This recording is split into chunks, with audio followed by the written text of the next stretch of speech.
একটি বছর পরে আবার ফিরে এলো মাহে রমজান। মুমিন হৃদয়ে পড়লো সাড়া, মুমিন হৃদয়ে পড়লো সাড়া, উঠলো জেগে নতুন প্রাণ। আসসালামু আলাইকুম ওয়া রাহমাতুল্লাহি ওয়া বারাকাতুহু। আলহামদুলিল্লাহি রাব্বিল আলামিন ওয়াল আকিবাতু লিল মুত্তাকিন ওয়া উসাল্লি ওয়া উসাল্লিমু আলা নাবিয়িনা মুহাম্মাদিন ওয়া আলা আলিহি ওয়া আসহাবিহি আজমাইন। প্রিয় দর্শক, পবিত্র মাহে রমাদানের সাহারির এই বরকতময় মুহূর্তে আপনাদের সবাইকে স্বাগত জানাচ্ছি, শুভেচ্ছা জানাচ্ছি সাহারি ও রমাদান শীর্ষক আমাদের আলোচনা অনুষ্ঠানে। এই অনুষ্ঠানে আমরা, আপনারা জানেন, আপনাদের করা বিভিন্ন রকমের প্রশ্নের উত্তর আমরা দিয়ে থাকি। যারা আমাদেরকে সরাসরি প্রশ্ন পাঠিয়েছেন অথবা টেলিফোন করে জানিয়েছেন, যেগুলো আমরা নিজেরা হয়তো লিখে রাখি, পাশাপাশি যেগুলো ইমেইলে আমরা প্রশ্ন পেয়েছি রমাদান বিষয়ক, রমাদানের বিভিন্ন টুকিটাকি বিষয়ে, আমরা সেই প্রশ্নগুলো সময় সাপেক্ষে, সময় যতটুকু পারমিশন আমাদেরকে দেয় সে সাপেক্ষে আপনাদের সামনে আমরা পেশ করছি। আজকেও আমাদের সামনে অনেকগুলো প্রশ্ন রয়েছে। দর্শক, আশা করছি আপনারা সেই প্রশ্নগুলো শুনবেন এবং তার উত্তর শুনবেন। সাহারি খাওয়ার ফাঁকে ফাঁকে আমাদের কথাগুলো আপনারা মনোযোগ দিয়ে লক্ষ্য করবেন। আমরা আশা করছি যে কোরআন ও সুন্নাহর আলোকেই এই প্রশ্নের সঠিক উত্তর আপনারা পেয়ে যাবেন ইনশাআল্লাহ। আজকে প্রথম যে প্রশ্নটি আমাদের কাছে এসেছে সেটি হলো, সফরে কসর সালাত পড়তে হয়, তাহলে সফরে কি রোজা ভাঙতেই হবে? যেহেতু সফরের রোজা ভাঙার বিষয়ে আল কোরআনে আল্লাহ তাআলা নির্দেশ দিয়েছেন।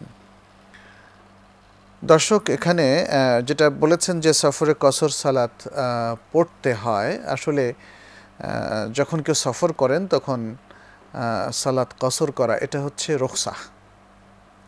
সালাত কসর করা অর্থাৎ 4 রাকাতওয়ালা সালাতকে 2 রাকাত করে পড়া, সেটি হচ্ছে 3টে সালাহ, সালাতুল যহর, সালাতুল আসর এবং সালাতুল ইশা। এই সালাতগুলোকে 2 রাকাত করে পড়া, এটাই হচ্ছে শরিয়তের নির্দেশ এবং এটাই হচ্ছে রুখসা। তবে এই রুখসাটা এটা কি করতেই হবে, ফরজ, না করলে তার সালাতকে বাতিল হয়ে যাবে? না, সেটি নয়। যেহেতু একটি সহিহ হাদিসের মধ্যে রাসূলুল্লাহ সাল্লাল্লাহু আলাইহি ওয়াসাল্লাম বলেছেন, ইন্নাল্লাহা ইউহিব্বু আন তু'তা রুখাসুহু কামা ইউহিব্বু আন তু'তা আযাইমুহু। আল্লাহ তাআলা পছন্দ করেন যে তার রুখসাতটা যেন গ্রহণ করা হয়, যেভাবে তার আজিমত অর্থাৎ রুখসাতের না থাকা অবস্থায় যে সাধারণ অবস্থায় যে নির্দেশ, সেটি যেমন আল্লাহ তাআলা পছন্দ করেন যে বান্দা একদম সঠিকভাবে সুন্দরভাবে সালাত আদায় করবে, সেটা যেমন পছন্দ করেন, তেমনি যখন রুখসাত এসে যায় তখন রুখসাতটাকে গ্রহণ করা তিনি পছন্দ করেন। আবার আরেকটি বর্ণনা এভাবে আছে যে আল্লাহ তাআলা ইন্নাল্লাহা ইউহিব্বু আন তু'তা রুখাসুহু কামা ইয়াকরাহু আন তু'তা মা'সিয়াতুহু। তিনি আল্লাহ তাআলা পছন্দ করেন যে তার রুখসাতটা নেওয়া হোক, যেভাবে তিনি অপছন্দ করেন তার পাপটা করা হোক। অর্থাৎ পাপ করাকে, যেমন কেউ যদি পাপ করে থাকে সেটাকে যেমন তিনি অপছন্দ করেন, ঠিক বিপরীতে তিনি রুখসাত নেওয়াটাকে পছন্দ করেন। অতএব সালাতের ক্ষেত্রে আমরা বলবো যে সালাতের সফরের যে রুখসাতটা, সেই রুখসাত নেওয়াটা উত্তম এবং এটাই সুন্নাহর মুওয়াফিক। পারতপক্ষে ব্যক্তি যদি ভুলে না যায় তাহলে তার এই রুখসাতটা নেওয়া উচিত, কিন্তু কোনো কারণে সে রুখসাত যদি না নেয় তাহলে তার সালাত বাতিল হবে না। আর এখানে যেটি প্রশ্নকারী ভাই প্রশ্ন করেছেন যে একই রকম যদি সফরে কেউ যায় অথবা অসুস্থ কেউ থাকে, তাহলে কি তাকে রোজা ভাঙতেই হবে? যদি তিনি রোজা না ভেঙে রেখে দেন তাহলে তার সেই রোজা কিংবা সিয়াম শুদ্ধ হবে কি না, মূলত এটাই ছিল তার প্রশ্ন। অর্থাৎ রোজা ভাঙার যে রুখসাতটুকু শরিয়া আমাদেরকে দিয়েছে, সেই রুখসাতটাকে গ্রহণ করতেই হবে। যদি না করে কেউ রোজা রেখে যায় তাহলে কি রোজাটা হবে না? প্রিয় দর্শক, অবশ্যই রোজা হবে। এখানে আমরা দেখি যে সূরা আল বাকারার 184 নম্বর আয়াতে আল্লাহ তাআলা বলছেন, ফামান কানা মিনকুম মারিদান আও আলা সাফারিন ফাইদ্দাতুম মিন আইয়ামিন উখার। তোমাদের মধ্য থেকে যদি কেউ অসুস্থ থাকে অথবা সফরে থাকে তাহলে সে অন্য আরেকদিন রোজা রাখবে, অর্থাৎ এদিন রোজা ভাঙবে। এই আয়াতের শেষে আল্লাহ তাআলা আরও বলছেন, ফামান তাতাওয়া খায়রান ফাহুয়া খায়রুল্লাহ, যে ব্যক্তি কোনো ভালো করার জন্য সে এগিয়ে আসে এবং সে স্বেচ্ছায় সেটা করে, তাহলে এটা তার জন্য উত্তম। আর ওয়া আন তাসুমু খায়রুল লাকুম, তোমাদের জন্য রোজা রাখাটা উত্তম। এই যে রুখসাতটা দেওয়া হলো, রুখসাতটা দেওয়ার পরেও এখানে বলা হচ্ছে রোজা রাখাটাই হচ্ছে উত্তম। কিন্তু আমরা অনেকগুলো হাদিসে আমরা দেখি যে রাসূলুল্লাহ সাল্লাল্লাহু আলাইহি সাল্লাম তিনি রোজা অবস্থায় রোজা ভেঙেছেন। একাধিক হাদিস সেভাবে রয়েছে। বরং কোথাও কোথাও যখন সাহাবারা ভাঙতে চাচ্ছিল না, তখন তিনি সবার সামনে পানি পান করলেন, করে ভেঙে দেখালেন, যাতে তার দেখা দেখি অন্যান্য সাহাবারা তারা রোজা ভাঙে। কারণ রাসূলুল্লাহ সাল্লাল্লাহু আলাইহি সাল্লামের চেয়ে তো মুত্তাকি আর কেউ ছিলেন না। ফলে এখানে আমরা দেখি যে রোজা ভাঙার বিধানটাই রাসূলুল্লাহ সাল্লাল্লাহু আলাইহি সাল্লাম গ্রহণ করেছেন। আবার দেখা যাচ্ছে যে কোনো কোনো সাহাবী বর্ণনা করছেন যে প্রচণ্ড গরমের সময় যখন রাসূলুল্লাহ সাল্লাল্লাহু আলাইহি সাল্লাম এবং তার সঙ্গী সাহাবায়ে কেরাম রিদওয়ানুল্লাহি আলাইহিম আজমাইন তারা সফরে ছিলেন, তখন রাসূলুল্লাহ সাল্লাল্লাহু আলাইহি সাল্লাম এবং আরও দু একজন সাহাবী ছাড়া আর কেউ রোজাদার ছিলেন না, সবাই রোজা ভেঙেছে। তাহলে ওই সফর অবস্থায় এবং কঠিন সফর অবস্থায় রাসূলুল্লাহ সাল্লাল্লাহু আলাইহি সাল্লাম রোজা রেখেছেন। এর কারণটা কি? এর কারণটা হচ্ছে অন্য সকলের যে কষ্টটা হতো সেই কষ্টের মধ্যে তাদের জন্য রোজা রাখাটা কঠিন ছিল, কিন্তু রাসূলুল্লাহ সাল্লাল্লাহু আলাইহি সাল্লামের সেই তাকাত ছিল, কিংবা তার সাথে দু একজন সাহাবী যারা ছিলেন তাদেরও সেই তাকাত এবং সামর্থ্য ছিল, ফলে তাদের জন্য রোজা রাখাটা সহজ ছিল। তাহলে এই সব কিছু মিলিয়ে যে সমাধানটা আমরা পাচ্ছি কোরআন এবং হাদিস থেকে, সেটি হচ্ছে সফর অবস্থায়, সফর আরামের হোক আর কঠিন হোক, উভয় অবস্থায় রোজা ভাঙাটা জায়েজ। যে কেউ চাইলে রোজা ভাঙতে পারেন। তবে যদি কষ্ট হয়, সফর কষ্টের হয়, তাহলে রোজা ভাঙাটাই উত্তম।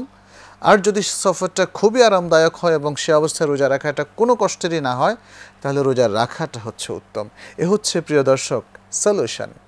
অতএব শরিয়াতের দৃষ্টিভঙ্গিটা আমাদেরকে বুঝতে হবে, এবং কখন শরিয়াত সফর অবস্থায় রোজা ভাঙাটাকে বেশি উত্তম বলেছেন, কখন রাখাটাকে উত্তম বলেছেন, সে ব্যাপারে আমাদের একটু সচেতন থাকা প্রয়োজন।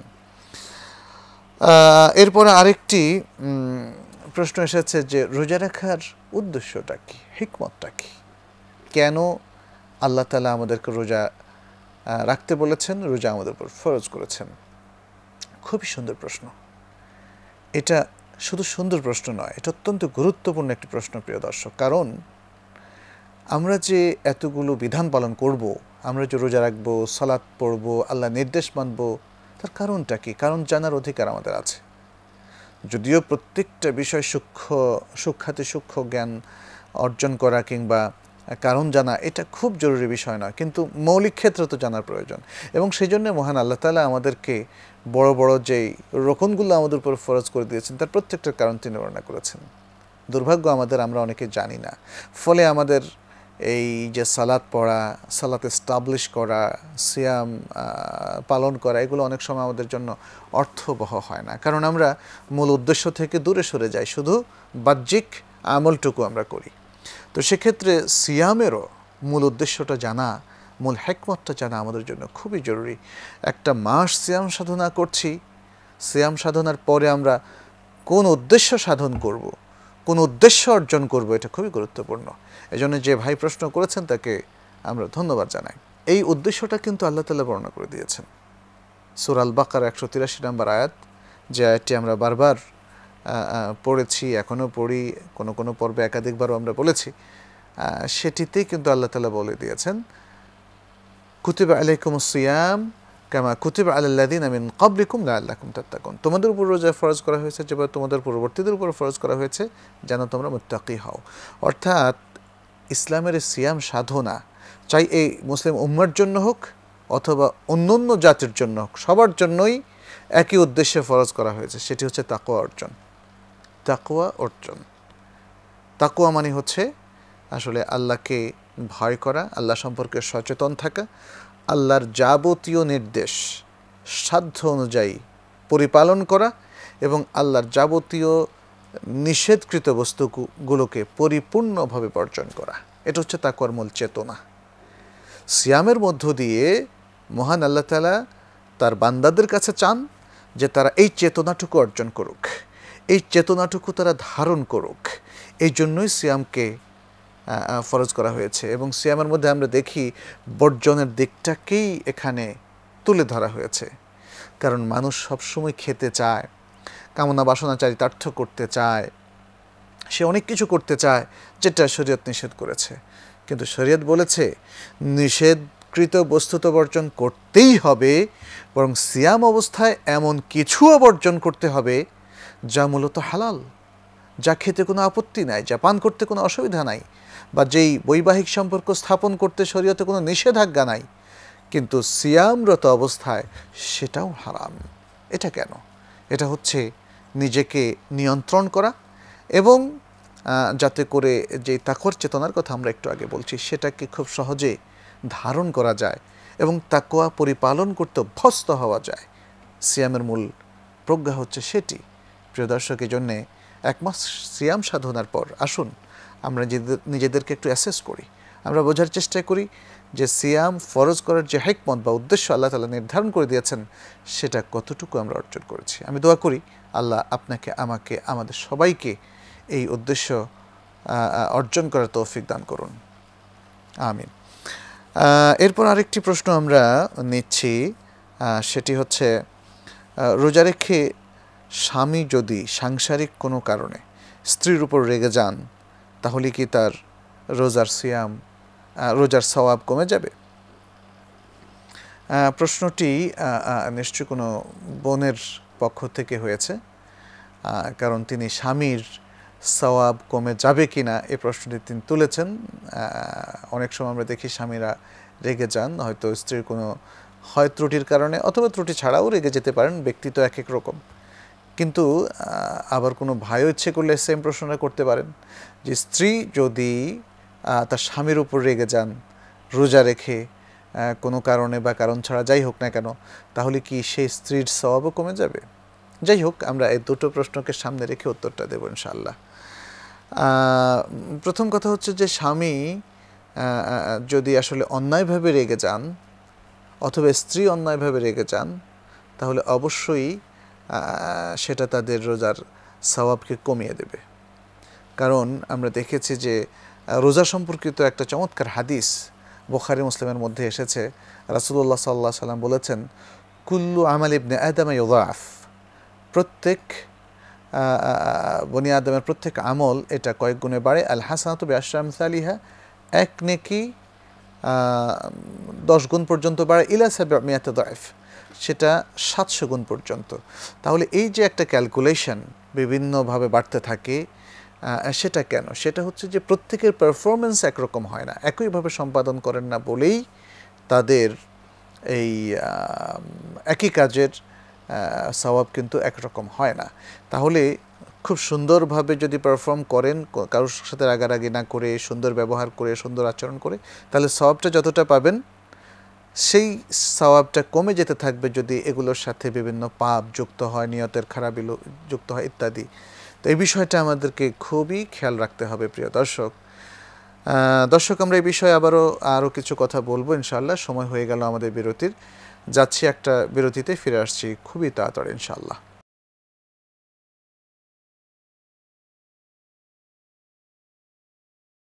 দর্শক, বিরতির পর আরও একবার আপনাদেরকে স্বাগত জানাচ্ছি সাহারি ও রমাদান বিষয়ক আমাদের প্রশ্নোত্তর অনুষ্ঠানে। আমরা বিরতির আগে আলোচনা করছিলাম স্বামী বা স্ত্রী কেউ যদি রেগে যান তাহলে তাদের সিয়ামের সওয়াব কমে যাবে কিনা।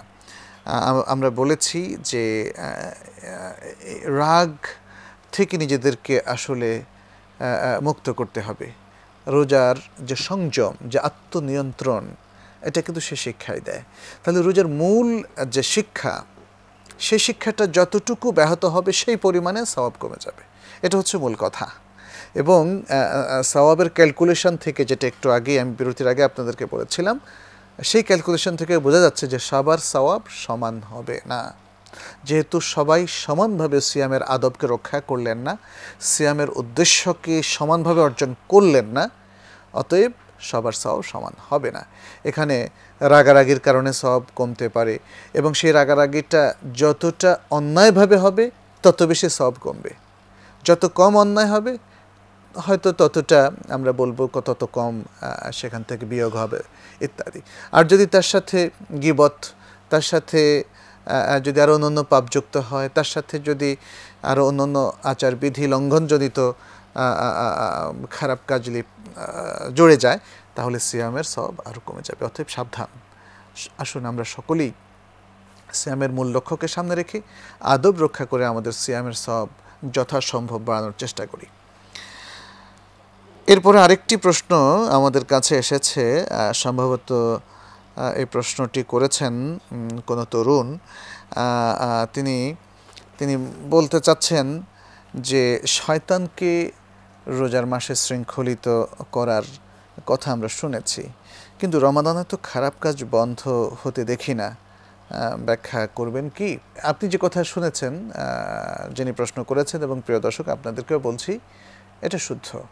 যেহেতু রাসূলুল্লাহ সাল্লাল্লাহু আলাইহি সাল্লাম থেকে একটি হাদিস এসেছে, এই হাদিসটি বুখারী মুসলিম উভয় গ্রন্থে বর্ণিত হয়েছে যে ওয়াসুফিদাত শায়াতিন, ওয়াসুফিদাত শায়াতিন, শয়তানগুলোকে শৃঙ্খলিত করে রাখা হয়, বন্দী করে রাখা হয়। কোথাও কোথাও এসেছে মারাদাত শায়াতিন, বড় বড় শয়তানগুলোকে। যাই হোক, বড় শয়তানগুলোকে অথবা সকল শয়তানগুলোকে শৃঙ্খলিত করে রাখা হয়, এটা হচ্ছে হাদিসের বক্তব্য। এবং এই হাদিসে আরও দুটো গুরুত্বপূর্ণ তথ্য আমাদেরকে বলা হয়েছে। ইযা জাআ রমাদান ফুতিহাত আবওয়াবুল জান্নাহ ওয়া গুল্লিকাত আবওয়াবু জাহান্নাম, যখন রমাদান মাস আসে বা প্রবেশ করে তখন জান্নাতের সকল দরজা খুলে দেওয়া হয় এবং জাহান্নামের দরজাগুলো বন্ধ করে দেওয়া হয়, এবং তারপরে বলা হয়েছে শয়তানগুলোকে শৃঙ্খলিত করা হয়। এখন আমাদের এই ভাইয়ের প্রশ্ন হচ্ছে, তাহলে খারাপ কাজ বন্ধ হয় না কেন? এটা খুব সহজভাবে একটু চিন্তা করলে এর উত্তরটা আমরা আসলে সকলেই নিজেরাই বের করে নিতে পারি।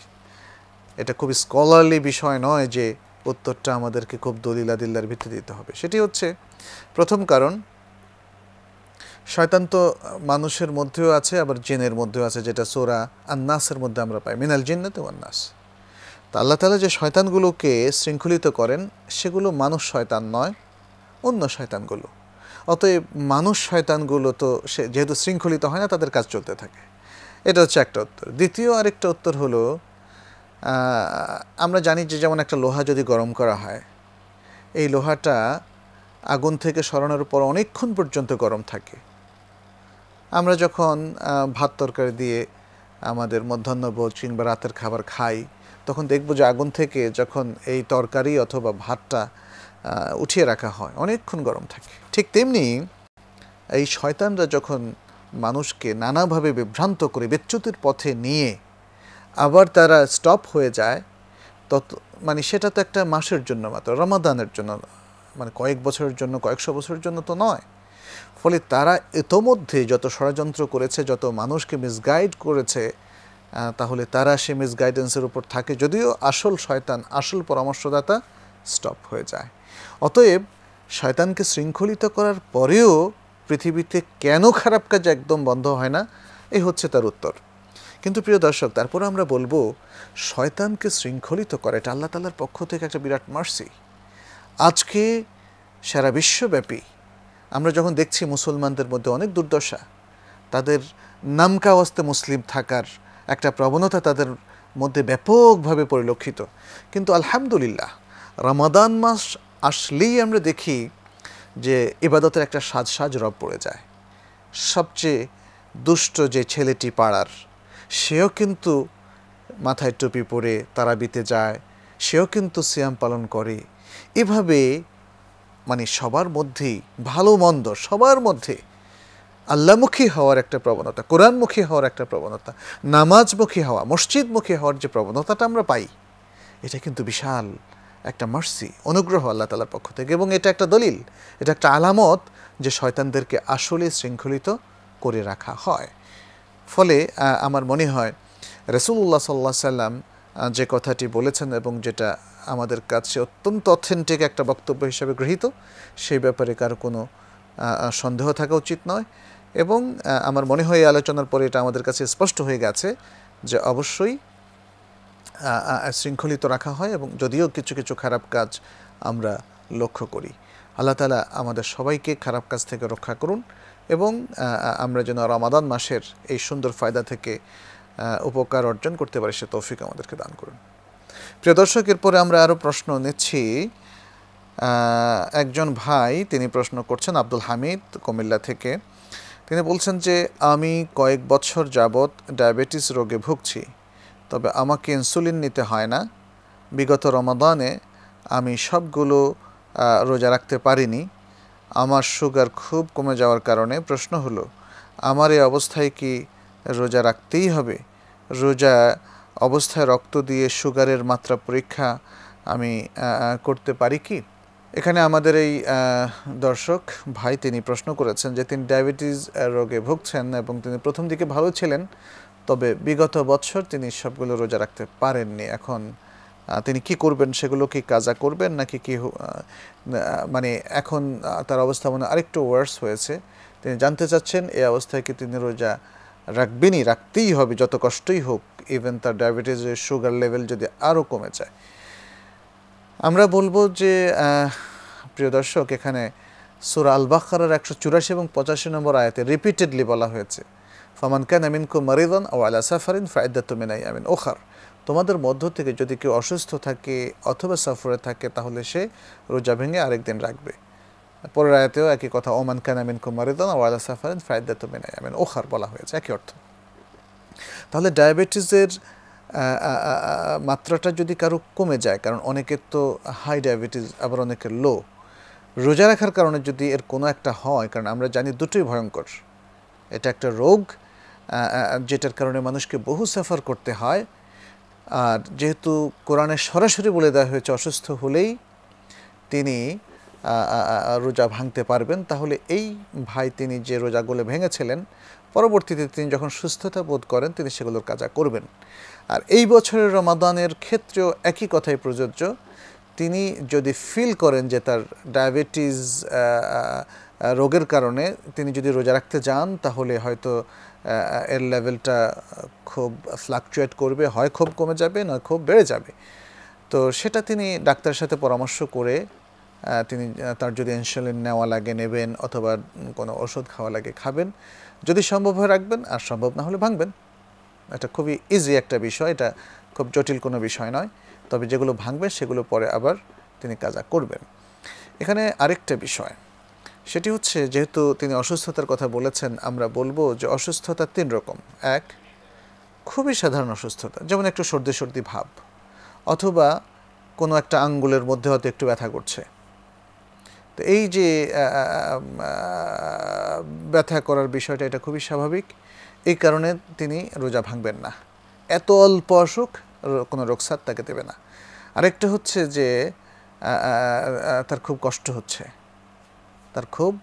হচ্ছে, তাহলে এই কষ্ট অবস্থায় রোজা ভাঙাটাই তার জন্য উত্তম।